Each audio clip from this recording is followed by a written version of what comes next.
eyasembayo kuba Lugogo Cricket Oval yagaana yawalira yali Gravity Omutujju ne extra concerts ze yatambuza eggwanga yekokola abantu be Masaka n'ab'ebitundu ebirala yonna gye yayitanga. Queen Kama amanyiddwa nga Queen Shiba yasobodde okuba Lugogo Cricket Oval bwatyo n'agifukamiza ngenda kuba nkuyisayisaamu bulungi nnyo mu ebyo Queen Shiba byasobodde okwekolera Lugogo Cricket Oval. Finally ensonga y'olubuto eyo twagijje mu ddiiro. I want to congratulate Shiba olw'okuba nti kati agenda kubeera maama era anytime soon Shiba agenda kuba asumulukuka. Tugenda kwogera ku energy Shiba gwe yayolesezza nga ali lubuto. Kino nno ekintu si kya buli omu, si kintu kya bulijjo, and of course tugenda kulaba turn up nga bwe yabadde abayimbi bangi batanize in big number. Ne ba performingirako Shiba, abantu batanize up in big number, ne bajja balabe kiki Shiba kyasobola okubakolera naddala mu kaseera nga muzito, and of course nga ateekateeka okuyingira oluwummula endonga asooka agiveeko.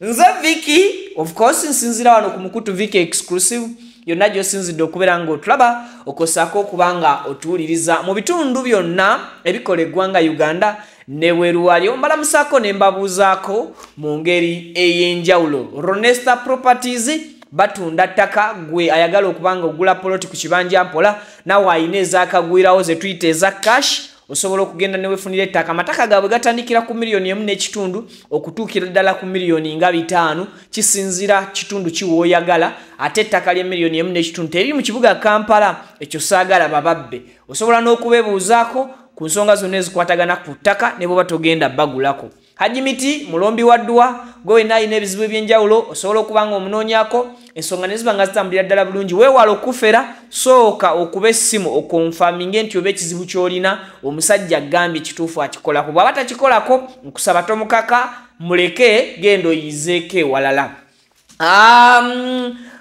Brain Train Infant and Primary School somero lisangibwa Kinaawa Nateete gwayina omwana ayagala okufuna ebyenjigiriza ebiri ku musingi omulungi. Yes, omwana mutwala ku Brain Train Infant and Primary School ensonga zibe nga zitambulira ddala bulungi nnyo nnyini ddala. Yes, endya nnungi, ebisulo birungi, entambula nnungi, gwayagala okubanga owuwo bamukunoonera bwe bamukuddiza abo betuyita abadde songa n'ababoarding buli kimu balya bulungi, basula bulungi, basoma bulungi. Ebizimbe si gwe musingi gw'ebyenjigiriza wabula ebyo ebiri mbizimbe kyekisinga okubanga kifiibwako. Okay. Kakati olunaku olw'eggulo zabadde ng'ennaku z'omwezi 4 era yabadde Friday. Shiba Kalungi yabaddeyo ne kyeyayita neyanziza concert. Of course yali asiima mutonzi we olw'emyaka kumpi 15 weddu ng'ali mu industry y'endongo. Shiba bingi byakoze tukkirize tugaane be bamu ku baana ab'obuwala abali mu music industry y'eggwanga betusobola okutunuulira ne tugamba nti balinako gye bavudde oba balina gye nvudde waabwe omulungi okunyumya nga oyina bo inspiringa. Though bingi bye baboogerera oba bye bamwogerera nga bayita oba nga bakozesa history we. Shiba ng'omuntu alina ebintu bingi bw'aba kintu nga kiri electronic kiina futures oba specifications nyingi. Specifications oba futures Shiba zaayina okwawukana n'abayimbi abalala nti Shiba hasola, Shiba mukyala muyiribi mukozi. Shiba osobola okutunuulira ebintu byakoze mu music industry mu kabanga kagibeereddemu nga byewuunyisa nga abikoze mu ngeri y'abalala okumugayaagaya, okumugeyageya n'okumulaba mu ngeri y'etyobooko ng'ekigambo ky'omwami Mathias Mpuugo ow'ekitiibwa. Kakati Cricket Oval yasabye ku mazzi. Nga bwe nkunyonyoddemu ntandikwa nti yasembayo okutegeka concert ya Lugogo yali Gravity Omutujju. Ekintu ne kiyiika ne kigenda bubi. N'ekyo tetwakinenya kyava ku mpisa ze n'engeri gye yayisaamu olugaayu abalina okumuwagira nga abakwatira ku mwagalwa waabwe mwami Kyagulanyi.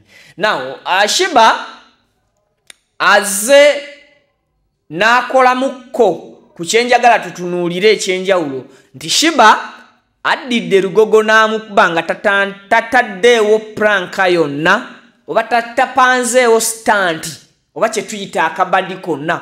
Bangi ku ba artists oba ku bayimbi bwe bapanga show oba bwe bategeka show oba concert bategekawo ko obubadi obugenda okusigala nga buleeta tokability ya concert mu bantu obugenda okusikasika abantu naddala mu nnaku zino ezisembayo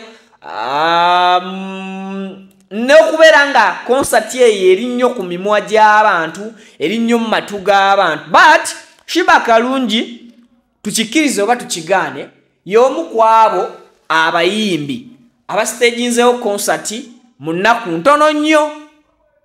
Ndoza Shiba alangidde omwezi gumu bwe guti yalangirira mu mwezi gumu n'akola press conference ne confirminga then Shiba n'akyabya Lugogo ejjudde. Abayimbi ebiseera bisinga bateekateekawo embeera ey'obubadi okusooka okutumanyisa nti balina concert. Abatono nga Shiba bateekayo butesi bawanika bakubya banners bakuba posters bateeka ebirango ku social media ne ku TV ne ku radio ne basirika. Shiba takoze interviews ziwera 10 nti alanga concert ye. Nezo interviews entono zaakoze ku media houses ezenjawulo azikoze ng'ayogera ku bulamu bwe wabula nga ta-advertisinga concert ye. So bwe tuba tugaba Maxi tusooke tumuwe Maxi yakoze bulungi. Then music wa Shiba Kalungi alina engeri gy'attractingamu abavubuka abalina ennyonta. Era abavubuka abalina ennyonta babadde baludde okufuna ku kivulu ekyamaanyi nga kya muntu waabwe asobola obbakalakata endongo ne bagamba oya waffe. Bwe tunuulira concerts ezibaddewo Lugogo Africana zonna tezibadde nnyo ku musingi gw'abavubuka abawala abadigize. Then bwe twogera ku Shiba Kalungi mu neeyanziza concert tugenda kusanga nga abadde na bingi byagatta n'abadigize abali mu myaka egy'ekivubuka. Shiba ekirala ekintu kye yakoze kwe kuba nti grand entry ye yabadde yakusooka kujjawo rumors na confirminga allegations ezibadde zimutambulirako ku nsonga y'olubuto lwe. Shiba yayolesezza olubuto lwe bulungi nnyo mu ngeri eri respective. Shiba olubuto ku stage ne lutamuziyiza kwambala bukete bwe nga bwazenga akikola. Ekyo nno nakyo si kyangu nti Shiba bwe mba mwamwagala ne mumanya lwa nnyambala ye na nnyimba ye nti bwa Shiba bw'ayingira ku stage n'ayimba ng'ali mu gomesi mujja kunyiiga. Ekyokubeera nti ali lubuto tekyamulobedde kwesala bukete bwe najja nayimirira erugogo n'abakalakata omuziki abadigize ne bagamba oya. Era bwe tutunuulira performance ya Shiba nga bwe yabadde newankubadde yabadde muzito, Shiba tugenda kukkiriza nti yabadde ne energy ku stage era yabadde so energetic nga performinga. Amaanyi of course geesalamuko katono ng'omuntu omuzito yenna ayina moves ze mazina z'ataasobodde kutugattiramu but nga agezaako mpola mpola okulaba nga akijjayo mu ngeri eyo ey'okulaba nga omulabi asigaza ekifaananyi kye kiri eky'omukyala ayimba azina. Remember Shiba yabeerako mu obsession. Abo nno bwe twogera ku obsession be bamu ku baana ab'obuwala abaali mu group nga bweyimba tekimala bwezina kijjula. So kati Shiba performance ye n'agijuliriza ekiro ky'olunaku olwajjo ng'apafominga bw'azina ekyaleese performance y'okuba nti yabadde ennungi. Bangi ku bayimbi bamuwerekeddeko nalabye King Saha nga bayimba obumu ku buyimba bwabwe bwe bakoona muwoomi okusingira ddala nga amuwahaga.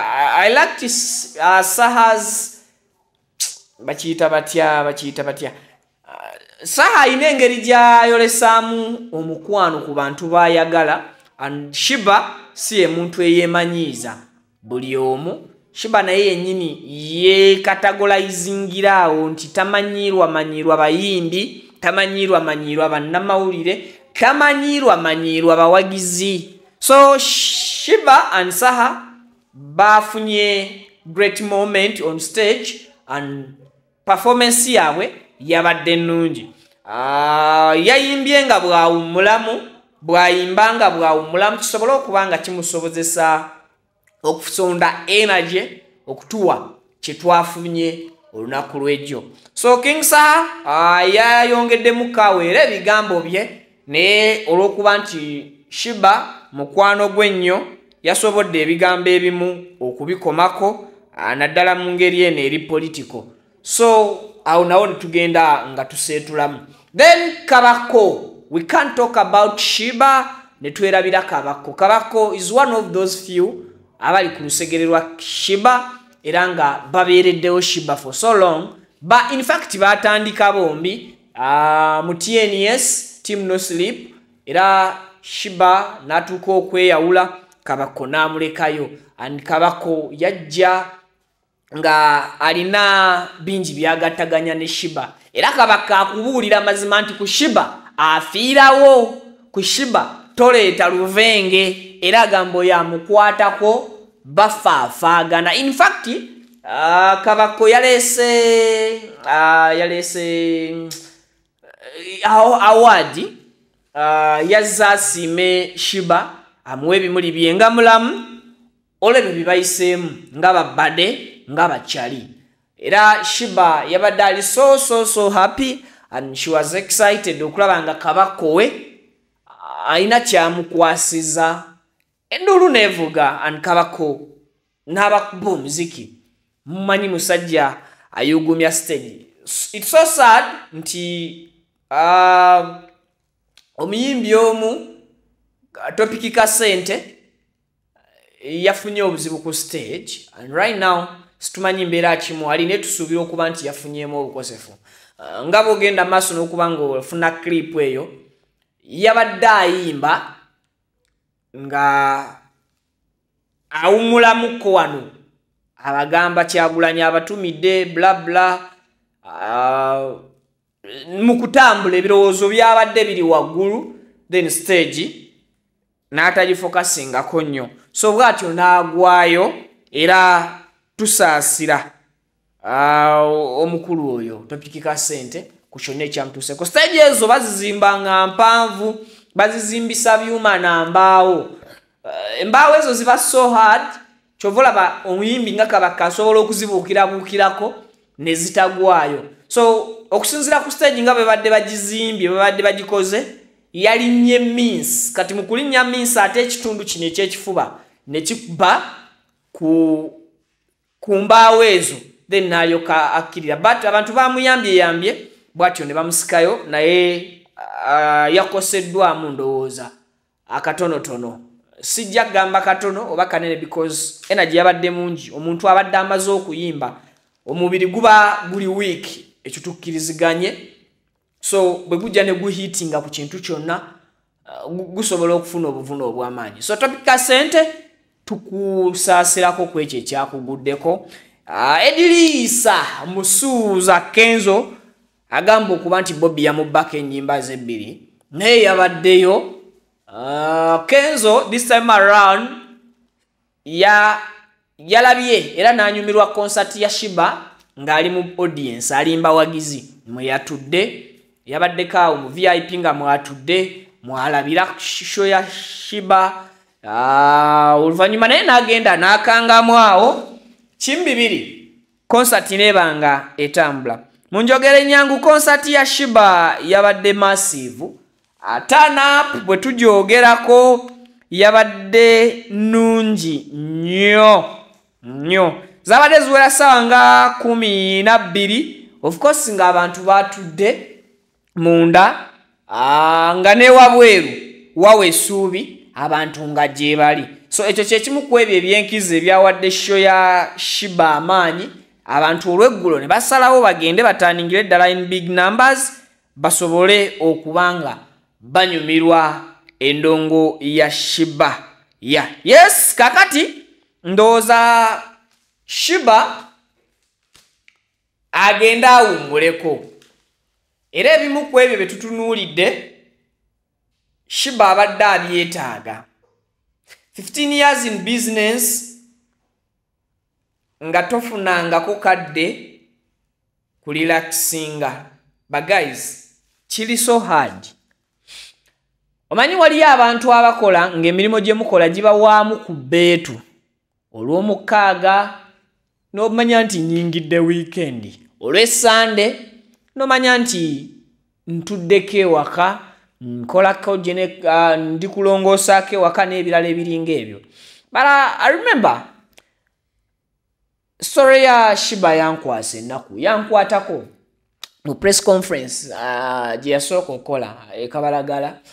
Shiba yagamba nti talyerabira olunaku manager we oba bamanager be lwe bamuteeka mu mmotoka nga bamugye ku kitanda because bali booked nga balina okuyimba ku mukolo ogw'embaga ogumu nga tasobola kudisappointinga oba kuyiwa mukolo gw'abantu naye ng'ate tasobola kubalaga nti muyi. Bamuvuga okumujja mu ddwaliro okumutwala omukolo gye gwali nga Shiba almost suffocatinga.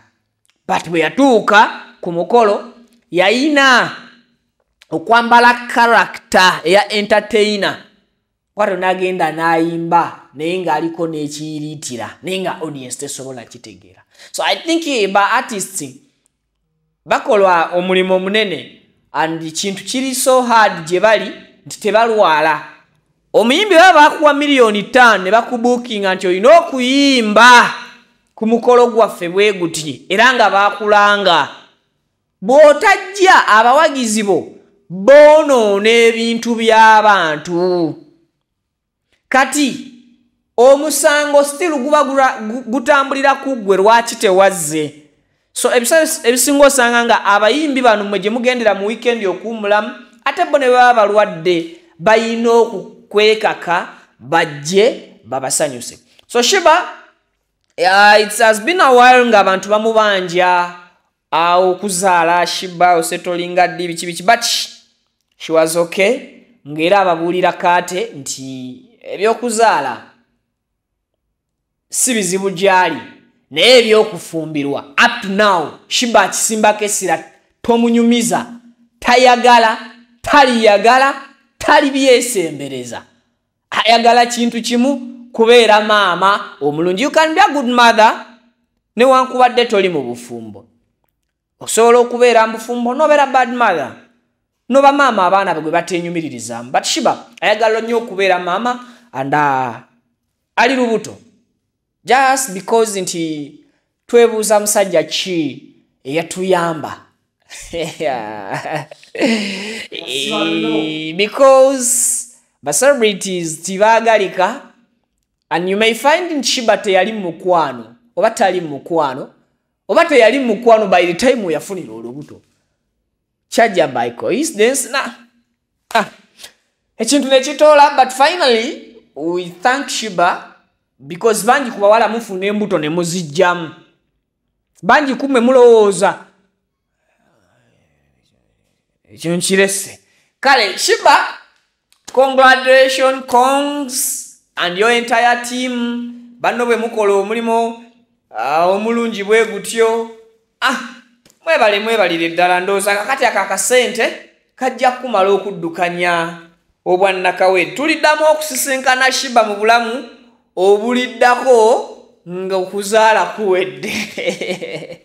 Now Spice Diana Ayinayo concert King Saha, ayinayo concert Ragadi, ayinayo concert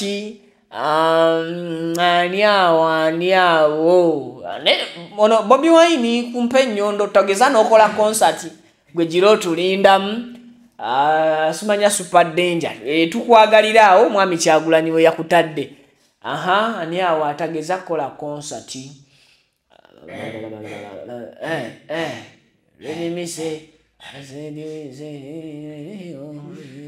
ate bakyali concert banja batalina kola concert otherwise tubaagaliza ebisinga ndowooza nkuwadde embeera nga bwe yabadde Lugogo mweraba.